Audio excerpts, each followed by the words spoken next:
Correspondent sir గారికి మరి మా తోటి ఉపాధ్యాయులందరికీ విద్యార్థులందరికీ కూడా 77వ గణతంత్ర దినోత్సవ శుభాకాంక్షలు. మన భారతదేశానికి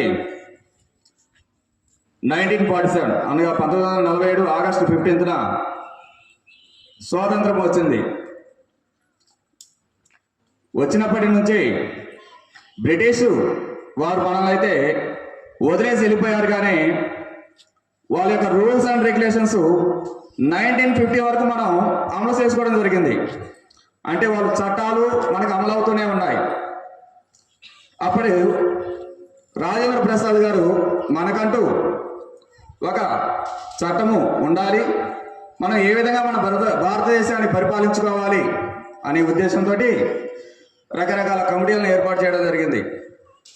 ఆ కమిటీలని ఏర్పాటు చేసిన తర్వాత మన భారతదేశానికి ఒక రాజ్యాంగం కావాలి, అంటే మన భారతదేశాన్ని పరిపాలించుకోవడానికి ఒక నియమ నిబంధనలు కావాలి. సో ఈ మొత్తం కావాలి కాబట్టి ఆ నియమ నిబంధనల్ని రాయించడానికి ఒక లీడర్ కావాలి. ఇంతకు లీడర్ అంటే ఎలా ఉండాలి అని ఒక్కసారి క్షుణ్ణంగా పరిశీలించిన తర్వాత డాక్టర్ అంబేద్కర్ గారు ఆయనకి నెత్తికి వచ్చారు. దాదాపు రాజ్యాంగాన్ని రచించడానికి 300 పైగా మెంబర్స్ ఉన్నారు. అంతమంది ఉన్నప్పటికీ కూడా అతనిని మాత్రమే ఎందుకు ఎన్నుకోవడం జరిగింది అని మనం ఒక్కసారిగా ఆలోచించుకున్నట్లయితే, ఏదైనా ఒక దానిని లీడింగ్ చేయాలి అంటే ట్రూత్ఫుల్ ఉండాలి, అంటే నిజాయితీ ఉండాలి. అదేవిధంగా సూక్ష్మ జ్ఞానం ఉండాలి, అంటే ముందు చూపు ఉండాలి. విస్తృతమైనటువంటి జ్ఞానం ఉండాలి, అంటే ఏ విషయాన్ని ఎవరు ఏ విధంగా క్వశ్చన్ వేసినా కూడా ఆన్సర్ చెప్పే విధంగా ఉండాలి. సో ఈ మొత్తం ఉండాలంటే ఎవరికి సాధ్యం? ఒక్క ఎడ్యుకేటర్కి మాత్రమే సాధ్యం.